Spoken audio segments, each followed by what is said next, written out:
Diyan ka lang, diyan ka lang. Huwag kang magmamadali, ha? Okay, thank you, Casey. Ba't ganyan ang tingin niyo sa akin?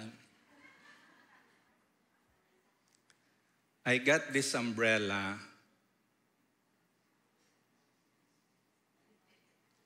Binigyan ako ni Pastor Hison. Sira pala to. Ayaw tumiklop. Naku naman. But anyway, yan po ay isa sa mga regalo, reward sa mga on track sa kanilang reading. At meron akong ebidensya. Siyempre, kailangan natin ng resibo. Resibo, ebidensya kung bakit ko nakuha yung payong. Dahil on track ako sa reading ng Bible na campaign ng church. 2 Corinthians chapter 7 na po, ngayong araw na to. Binasa ko talaga kagabi. Baka bawiin yung payong. Sa Proverbs chapter 27 or 28 sa Old Testament. Evidence ang kailangan natin. Resibo. Okay? Kay gaho ay umay na.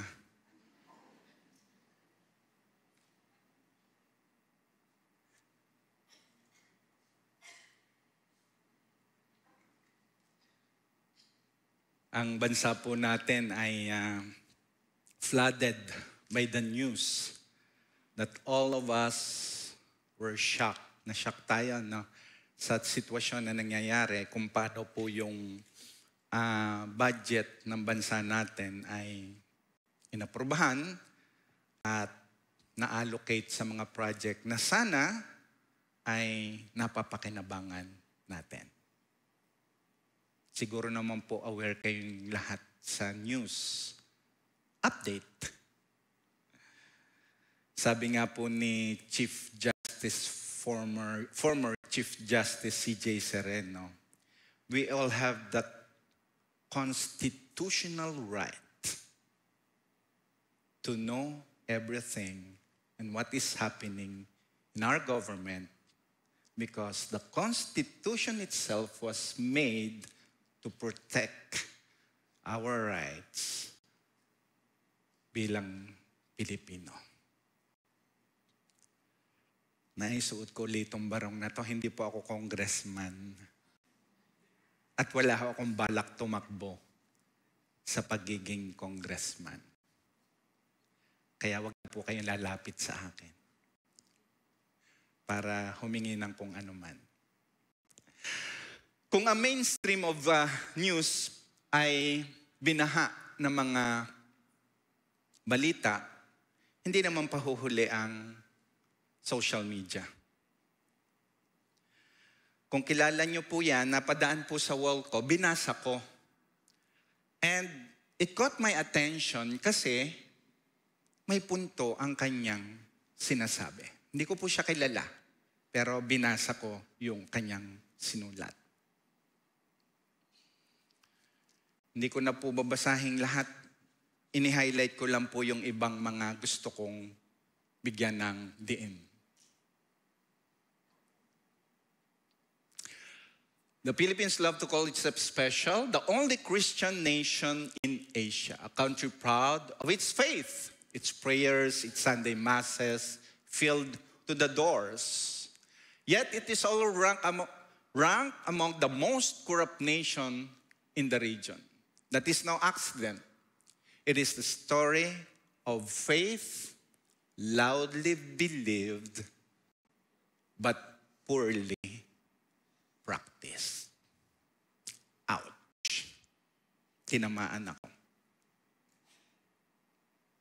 Christianity here has become more about tradition than transformation. Ouch. Religion becomes a mask. Pagkukunwari ang pagiging Kristiyano. Tingnan nyo nga yung inyong mga kadaes kung nagkukunwari. Kurutin nyo nga. Tunay naman. So why is the Philippines corrupt despite being a Christian?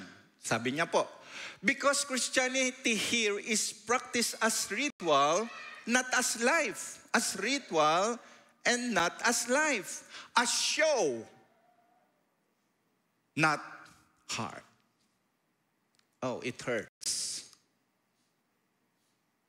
It's a show. Palabas laang. Kumusta po?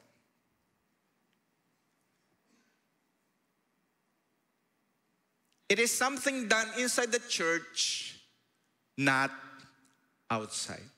Ah? Ganun ba? Ganun ba ang totoo? Ginagawa ba sa labas yan? Akala ko ang religion dito lang sa church every Sunday. Ginagawa pala yun sa labas?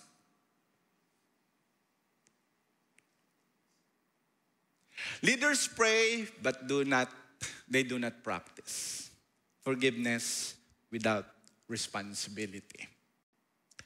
Being the only Christian nation in Asia should have made the Philippines a moral light in the region. Instead, it has become a painful irony, loud in prayer, corrupt in practice. It caught my attention kasi masyado na akong nasasaktan sa mga nangyayari sa ating bansa. And I guess, majority of us. But hindi ko po ito sinasabi for you to involve in a rally or anti-government mga kilos, protests. No. I just want to reflect on ourselves bilang mga tunay na mananampalataya. Two words, the Greek word, orthodoxy and orthopraxis. Church renewal. Lagi namin tong na-encounter itong word na to. Orthodoxy, right belief, right doctrine.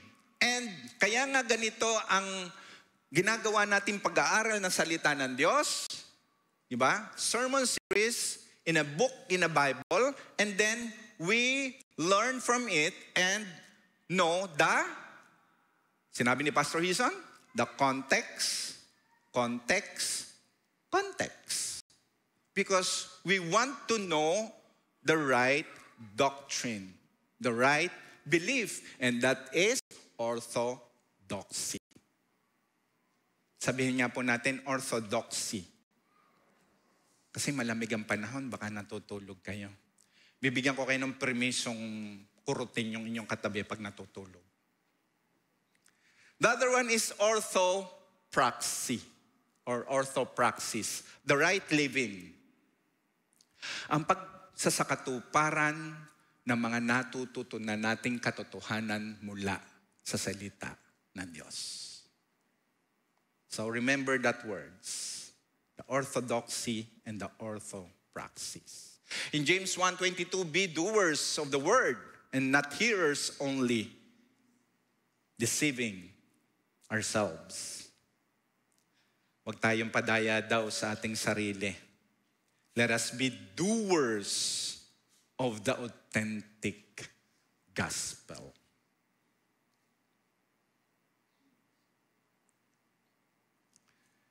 At yan po yung title ng sermon ngayong umaga.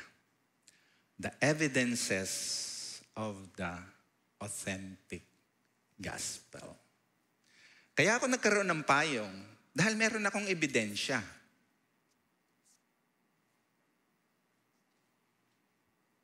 Buklatin niyo yung Bible ko. Diba? On track ako. Hindi para ipagmalaki na, kita nyo, may payong ako. Pero, ito bang lahat ng binasa ko sa aking Biblia? Oh, di ba? Sasabihin nyo, di ba? Ginawa ng coloring book yung Bible. But the truth is, mga kapatid, kung minamahal, lahat ba ng nabasa natin, nagagawa ba natin ang mga katotohanan ng salita ng Diyos upang bilang isang disipula ng Diyos ay tunay na matawag tayo na disciples of Christ? Medyo malalim, pero yun po ang nararapat. That will be doers of the word. At ang kailangan, meron po tayong ebidensya ng ating pagsasakatuparan ng salita ng Diyos. Tayo po tayong lahat. Basahin po natin ang ating pag-aaralan. Galatians chapter 6. Basahin po natin ng malakas para yung malamig na panahon, magising po yung diwa at isip po nating lahat. Let's read. Brothers, if anyone is caught in any transgression, you who are spiritual should restore him in a spirit of gentleness. Keep watch on yourself, lest you too be tempted. Bear one another's burdens, and so fulfill the law of Christ. For if anyone thinks he is something, when he is nothing, he deceives himself. But let each one test his own work, and then his reason to boast will be in himself alone and not in his neighbor. For each will have to bear his own load. Let the one who is taught the word share all good things with the one who teaches. Do not be deceived. God is not mocked, for whatever one sows, that will he also reap. For the one who sows to his own flesh will from the flesh reap corruption, but to the one who sows to the Spirit will from the Spirit reap eternal life. And let us not grow weary of doing good, for in due season we will reap if we do not give up. So then, as we have opportunity, let us do good to everyone, and especially to those who are of the household of faith. See, with what large letters I'm writing to you with my own hand. It is those who want to make a good showing in the flesh who would force you to be circumcised, and only in order that they may be persecuted for the cause of Christ. For even those who are circumcised do not themselves keep the law, but they desire to have you circumcised, that they may boast in your flesh.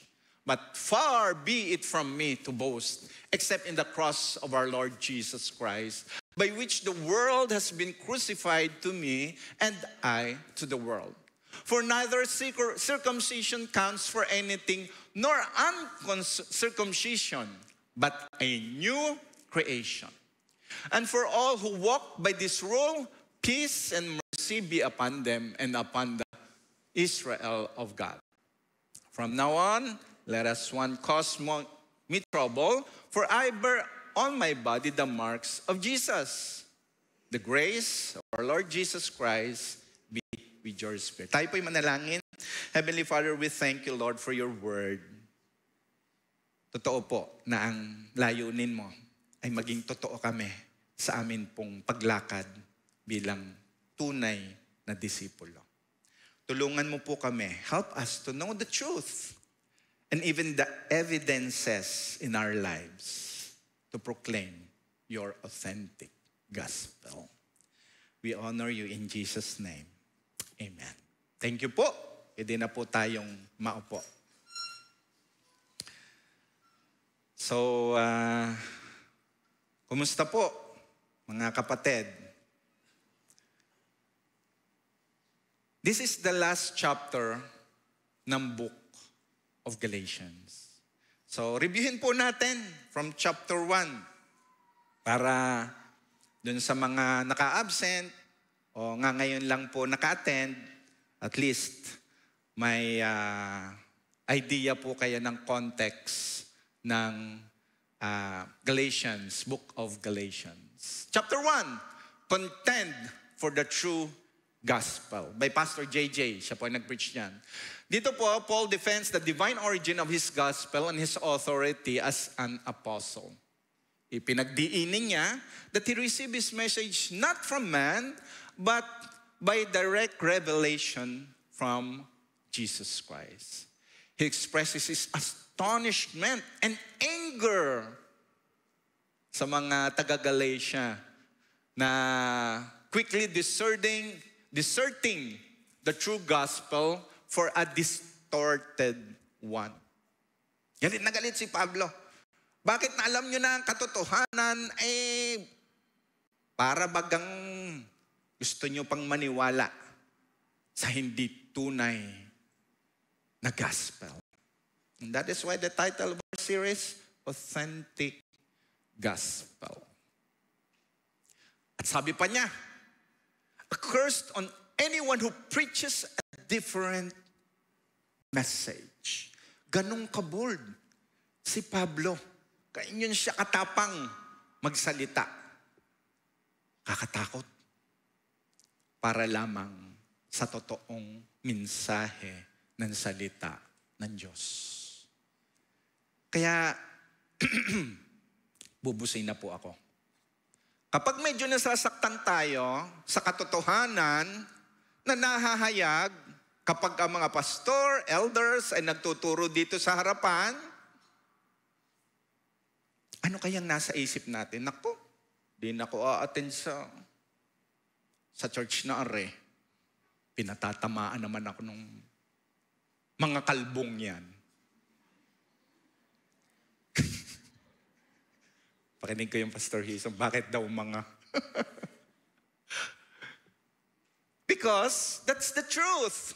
Hindi maiiwasan na ang paghahayag na katotohanan ay minsan nakakasakit. Sabihin na ikaw ay pogi, sanay na ako, hindi na ako nasasaktan. Biro lang po. Masakit tanggapin minsan ang katotohanan, lalo na kapag ito ay patungkol sa atin. Ang problema, pag tinatamaan tayo, sinisiko nyo yung katabi nyo. Sabi, hoy, sabi na nga ba, ikaw yun. Tingnan nyo yung katabi mo, sabihin mo, ako yun. Okay, that's chapter 1. Chapter 2. No other gospel, Pastor Boy. There is only one gospel that brings true salvation, set us free, and transforms our standing before our Lord. Galatians 2, 7-10. Chapter 3, by faith, by our senior pastor. Now it is evident that no one is justified before God by the law. The righteous ay live by faith. Yan po yung points na ipinunto ng ating senior pastor. Kung hindi nyo po naabot, pwede nyo ito pong i-review yan sa ating YouTube channel, ba? Or sa ating Facebook account. Chapter 4, free. Elder Ruel. Siya po yung nag-preach. Heirs of the promise, not slaves of the law.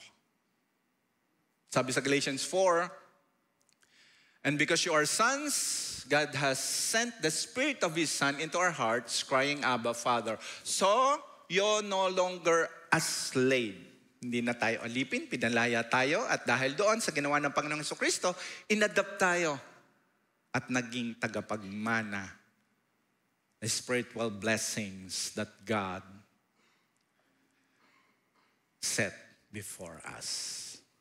Last week, chapter 5, freed to live by the Holy Spirit. Focuses on what it means to walk in freedom in Christ. Paul warned against returning to legalism through circumcision.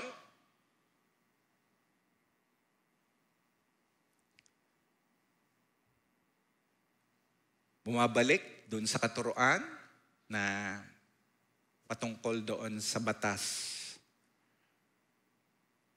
sa pagtutuli. He contrasts the works of the flesh or sinful desire at dito din yung pinakita yung fruit of the Holy Spirit. Okay, chapter 6. Bigyan na natin ng summary para makauwi na tayo ng maaga. Chapter 6. Baka yung sinampay nyo nabasa na. The evidences of the authentic word. Matapos ang matapang na paghahayag ni Pablo, justification by faith alone, nagbigay din siya to practical ways of that freedom in our daily lives and community. Kaya po, upon studying, I entitled yung evidences na makita sa ating buhay at kung paano natin ito i-apply sa church every Sunday. Tama ba?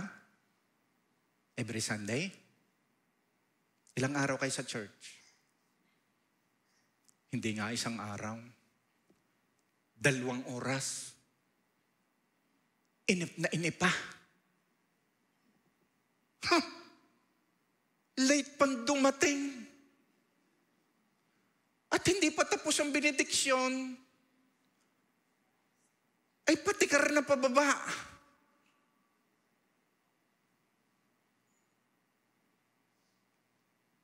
Tapos you would expect that this nation, the only Christian nation,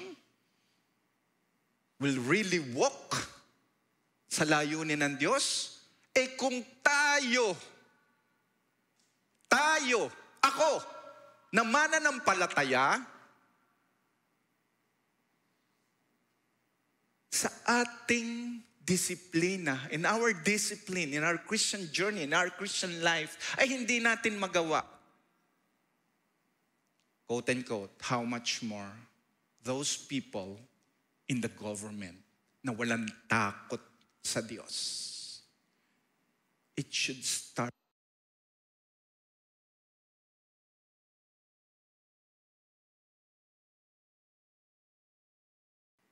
Salamat po. Paul highlights the true Spirit-led freedom is demonstrated through love and mutual care, urging them to apply the principle of living through the Holy Spirit. This is the highlight. Galatians 5:15. Galatians 6:15. For neither circumcision counts for anything, nor uncircumcision, but a new creation. Amen. So yan po ang Galatians, Book of Galatians. At yun po yung chapter 6. Uwi na tayo. Tapos na po ang ating palabas. Hindi po ito palabas, mga kapatid.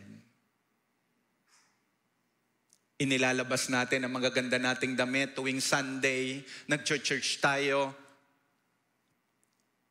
Inilalabas natin ang magagandang character natin, quote and quote, every Sunday pagpunta sa church. At meron kang halo sa ulo pag pumupunta at nasa church ka. Halo. Alam niyo ba yung halo? Halo. Yung bilog dito sa ulo. Saint na saint ang dating mo. Kaya lang, pag lumalabas ng church, nag-iibang korte ng halo. Nabibiyak yung bilog. At tumatayo. Pagtingin mo sa asawa mo,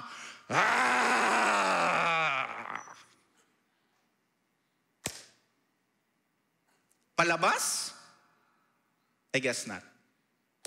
Hindi tama na gawing palabas ang ating journey, ang ating pagsamba sa Diyos. Kaya walang maiinip. Naulan naman, huwag kayong magmadali. Hayaan yung bilog yan. Hello?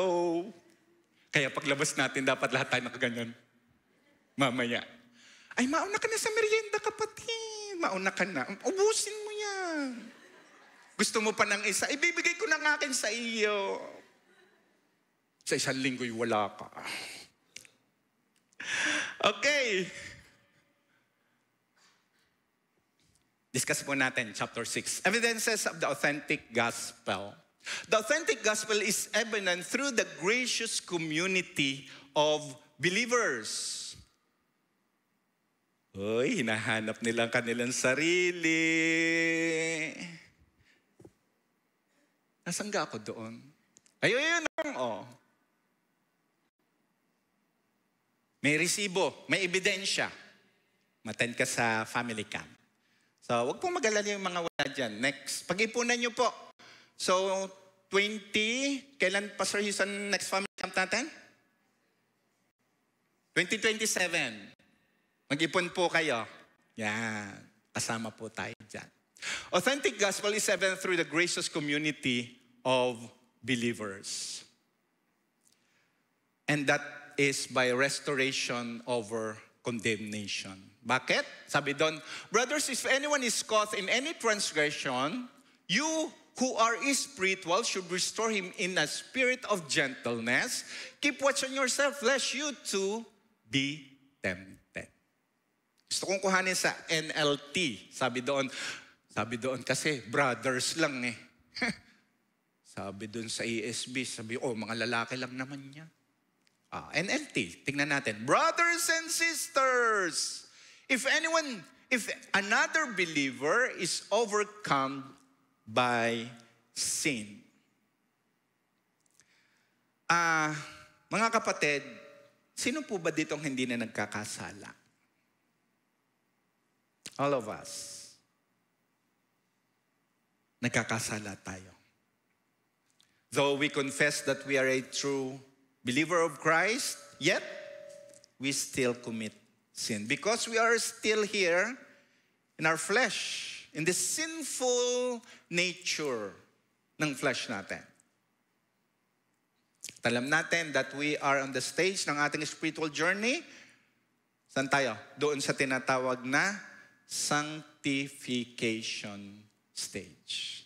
The regeneration, nung tayo nakakilala sa Panginoon. The sanctification, nandito po tayo. Sinasanctify. And kapag andyan ang Panginoon, andyan ang mauna, yun yung tinatawag na glorification. Ang sino man, sabi doon,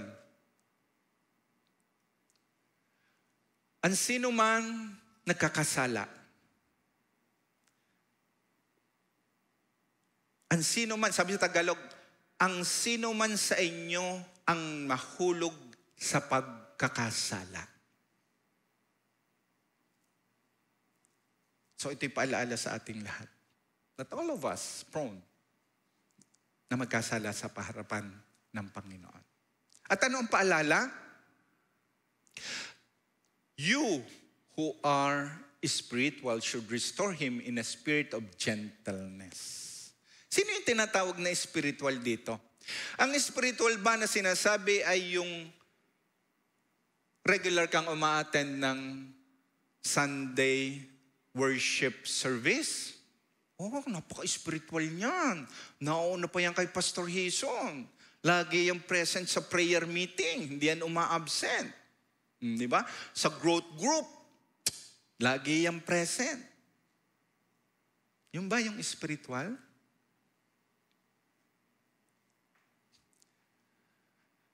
Mga kapatid, kung may isa sa inyo mahulog sa pagkakasala, kayong pinapatnubayan ng Espiritu ang magtuwid sa Kanya. Ang ganda ng translation sa Tagalog, ano? Kayong pinapatnubayan ng Espiritu. Diba? Kayong mga pinapatnubayan ng Espiritu ay siyang magtuwid sa Kanya. Ang isa sa mga ebidensya, We are talking about evidence. Ang isa sa mga ebidensya ng pagiging isang tunay na mananampalataya, again, balikan natin sa chapter 5. Alin yon? Yung bunga ng banal na Espiritu. The love, joy, peace, patience, kindness, goodness, faithfulness, gentleness, self-control. Ang mga bagay na iyan ay kinontrast ni Pablo patungkol doon sa gawa ng laman. At napakadami nun na napag-aralan natin last week. Pero ang ebidensya, isa sa mga ebidensya na ikaw ay isang tunay na mananampalataya ay yung bunga ng banal na Espiritu ay nakikita sa iyo. The love, the joy, the peace. Siyam po yan. Sa tingin ninyo, ilan yung bunga na nakikita sa inyo? Tingnan nyo nga.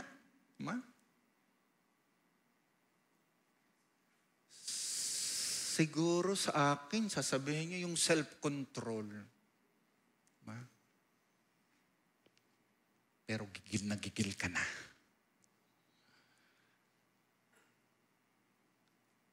Ang sabi po sa Romans 15:1 and 2, we who are strong have an obligation to bear with the failings of the weak.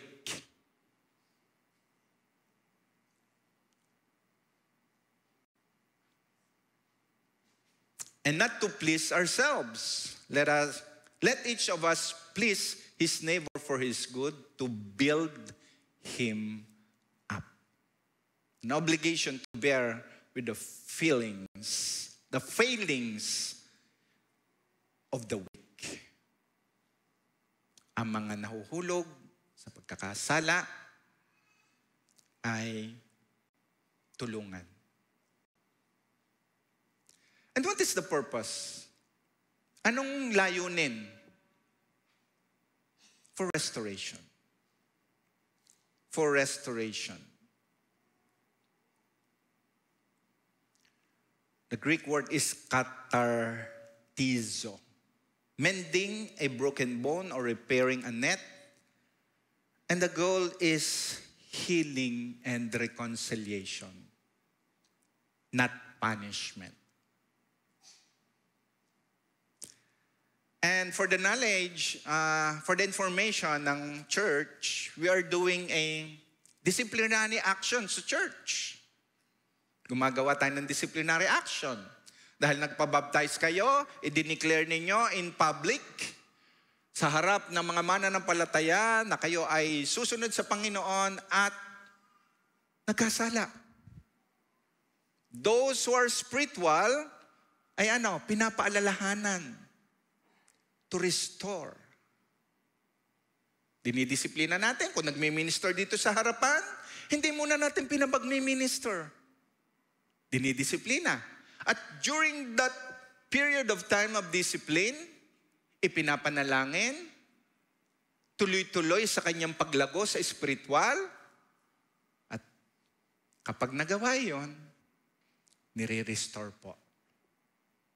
Nakita natin na ginawa yung mga dapat gawin sa disciplinary action, nire-restore. Even in the ministry, nire-restore po natin sa ministry at ipinapanalangin. So, the purpose is not punishment, but restoration. Paano action ang gagawin? In a spirit of gentleness. In the spirit of gentleness. In 2 Timothy chapter 2, verses 24 to 26, and the Lord's servant must not be quarrelsome, but kind to everyone, able to teach, patiently enduring evil. Kapag meron mga bagay na nararanasan tayo, nagtsatsaga tayo sa mga bagay na ating pinagdadaanan. 25, correcting his opponents with gentleness. Dito naman po ay yung mga tumutuligsa. Kinokorek din naman natin. Hindi lang yung brother or sisters. the truth of God's Word.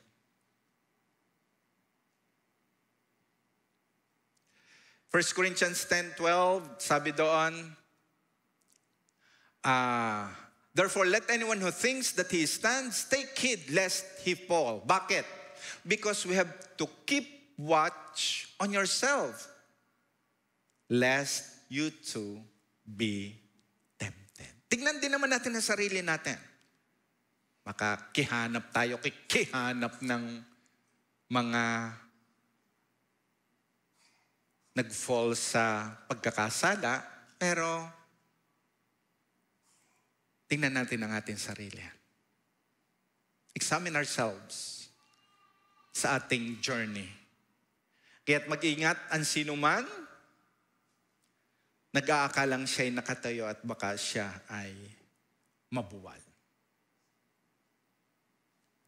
Another evidence, bearing one another's burden. Bear one another's burdens and to fulfill the law of Christ.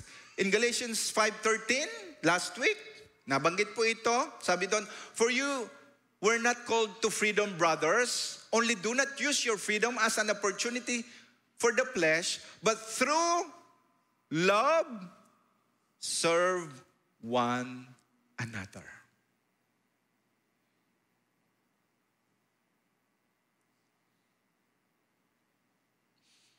Hebrews 10:24 to 25. And let us consider how to stir up one another to love and good works, not neglecting to meet together as is the habit of some. But ano sabi? But encouraging one another. Huwag daw kaliligtan ng pagtitipon. Mag-church, mag-encourage sa isa't isa. At pag may nakita naman tayo na mga matagal na mananampalataya na umattend uli ng church, diba, tuwan-tuwa tayo. Ang sasabi, praise the Lord. Okay. Buhay ka pa pala. Nakaka-encourage po ba yun? O kaya, ang sasabihin mo, ay, praise the Lord.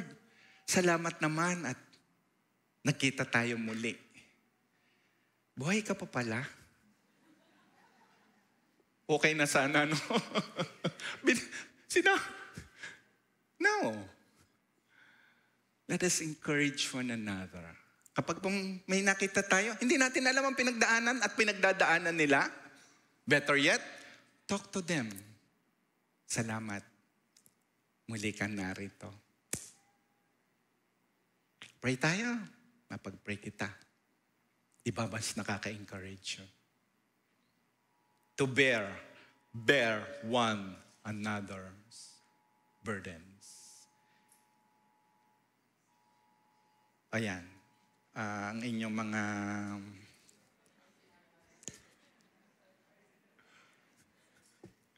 maintenance nyo. Okay. 1 Thessalonians 5:14, and we urge you, brothers, admonish the idle, encourage the faint-hearted, help the weak, be patient to them all. Okay. And so fulfill the law of Christ. Dun sa John chapter 13, 34 to 35, a new commandment I give you, that you love one another, just as I have loved you. You also are to love one another. That is the new commandment. Yun yung sinasabing to fulfill the law of Christ. Iparamdam. With that evidence of loving one another, bear one another's burden. For if anyone thinks he is something when he is nothing, he deceives himself. But let each one test his own work. And this reason to boast will be in himself alone and not in his neighbor. For each will have to bear his own load. Paalala po ito.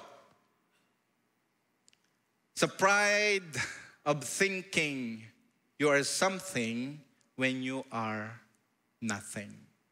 A direct challenge to to the self-righteousness thinking. Alam mo na ikaw ay isang born-again Christian, that you're something. Pero ano sa palagay mo ang ikinikilos mo?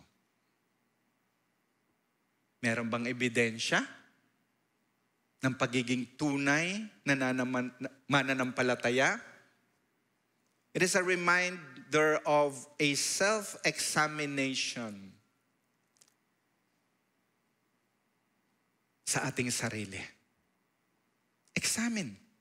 Tingnan natin kung talagang yung something dyan, something in us. Ang banal na spirito, namumuhay ba talaga? Where's the fruit of the Holy Spirit? It is an honest examination of ourselves.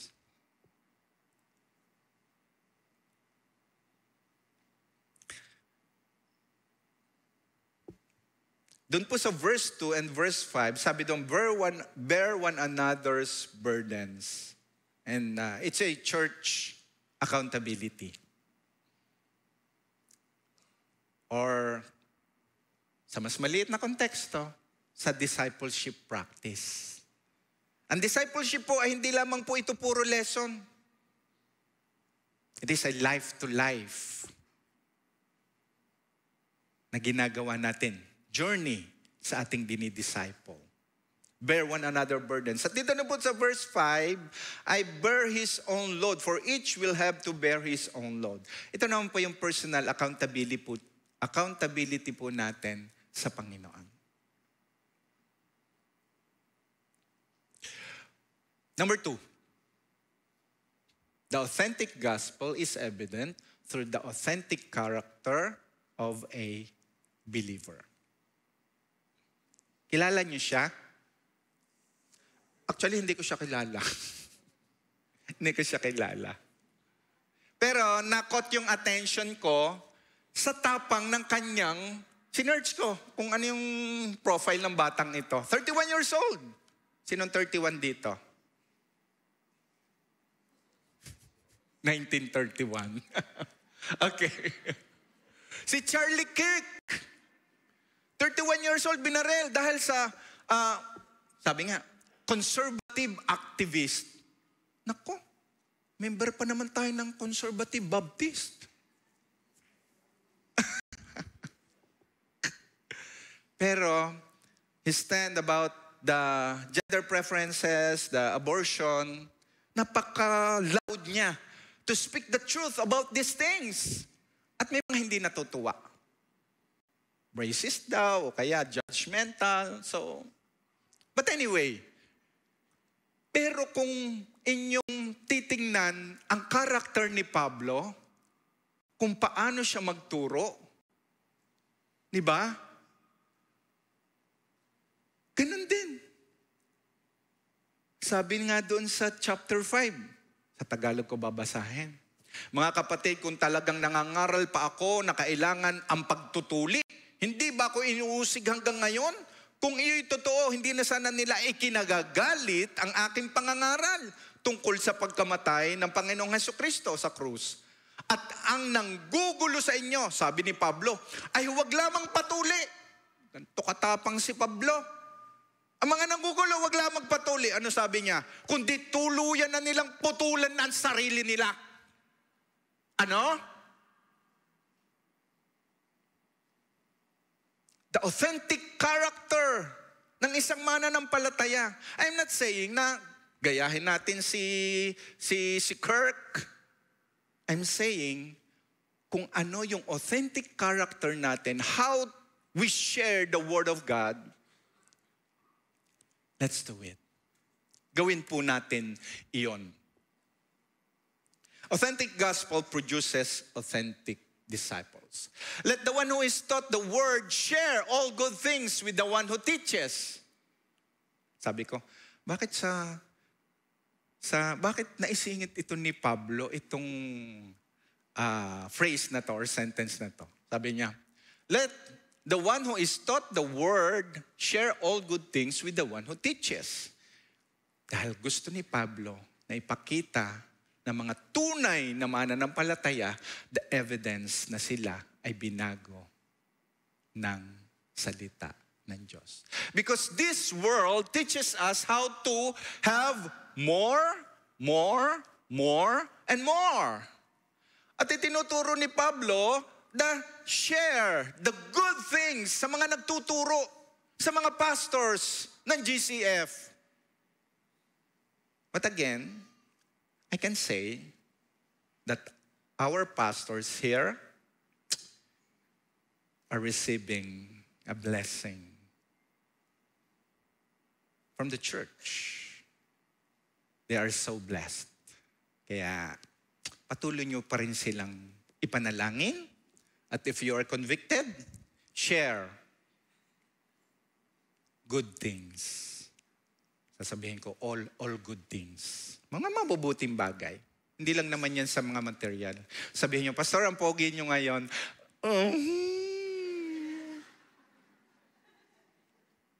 Papalakpak na yan.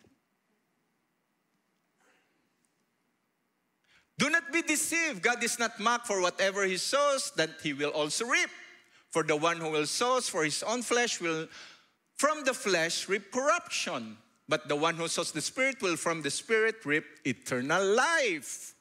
Okay. Romans 8, verse 5. Those who live according to the flesh set their minds on the things of the flesh. But those who live according to the Spirit set their minds on the things of the Spirit.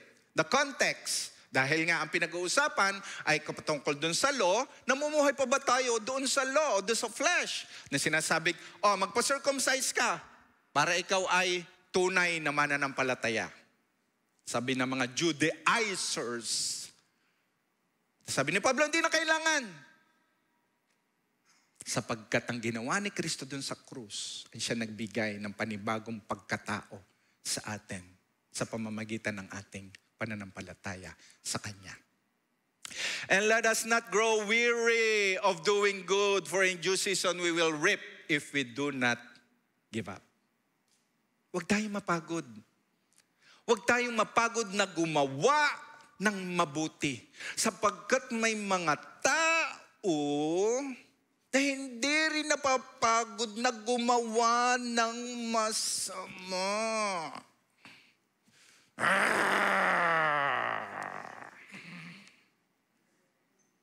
Holy anger po yun. Bilog pa rin. Nagagalit tayo dahil nakikita natin ang kasamaan ay ayaw kong sabihin na naghahari. Nagpaparamdam. Because I do believe righteousness exalts a nation. Anong ginagawa ng mga righteous? Nananahimik? No! I am not disappointed. I am angry. Parang narinig ko yun na. Galit ako. So anong gagawin natin kung galit tayo? Magmamarcha ba tayo sa labas? No? Ang salita ng Diyos. Lumuhod tayo sa harapan ng Diyos at manalangin. At ipanalangin ang future ng bansa natin. Nakakalungkot, but we have to stand on the truth. Number 3, last point. The authentic gospel is evident through the finished work of Christ in a believer. The finished work of Christ in a believer. Boast. Hindi bilang mga Batanggenyo. Alam kong gasgas na ang salitang ito sa mga Batanggenyo. Maubos na yaman. Batanggenyo nga kayo. Alam na alam nyo. But do not boast. But boast in the finished work of Christ. Those who want, see with what large letters I'm writing to you with my own hand. Ganon, pinamumukha ni Pablo. Eto, isinusulat ko nga sa inyo. It is those who want to make good showing in the flesh who would force you to be circumcised. Bumalik siya. Di ba? From the practical teachings of showing the evidences of the authentic gospel, bumalik siya doon sa issue ng patungkol doon sa law of the circumcision and uncircumcised. Diba? Na sabi niya, those who want to make a good showing in the flesh, who would force you to be circumcised, na nagpipilit, itong mga Judaizers na pinipilit kayo magpatuli, ang nais nila ay may good showing. Sabi ko nga kanina, is this for a show? Palabas lang po ba ito? No. And when you pray, sabi nga sa Matthew, magtago ka nga. Doon ka manalangin sa kwarto mo. Huwag ka nang pumarada. Para lang for the sake na maipakita mo na ikaw ay mananampalataya.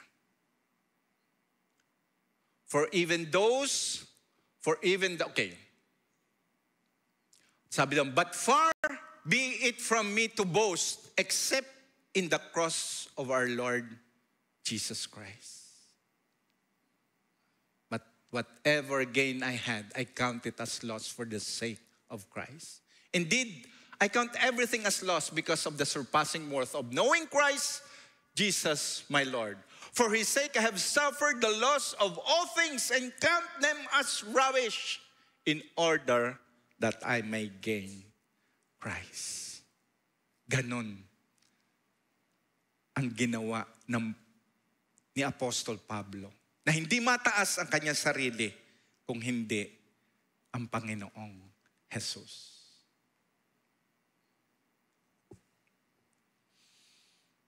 I close with this scripture. Verse 15. For neither circumcision counts for anything, nor uncircumcision, but a new creation. The ultimate proof of the finished work of Christ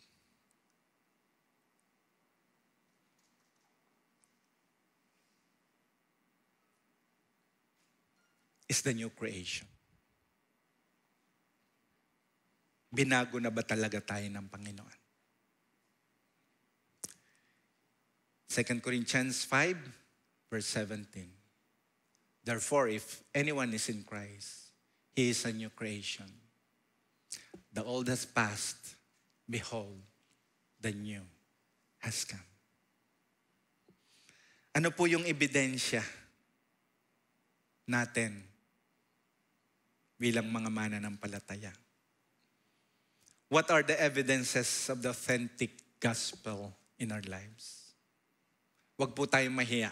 Huwag tayong matakot na ipakita yung ebidensyang iyan. Bilang tunay na mananampalataya, resibo the evidence. Ang pamumuhay natin bilang isang tunay na disipulo ng Panginoon. Tayo po'y manalangin. Heavenly Father, we thank you for reminding us sa umagang ito. The evidences, nawa po ay tunay ito na makita sa buhay po namin. Hindi para magmalaki kami, kung hindi para ang mataas ay ikaw. Yung ginawa mo doon sa krus, ay siyang hayaan mo na makita at magbigay sa amin ng encouragement to live life according to your purpose. We honor you, Lord. In Jesus' name we pray. Amen and amen.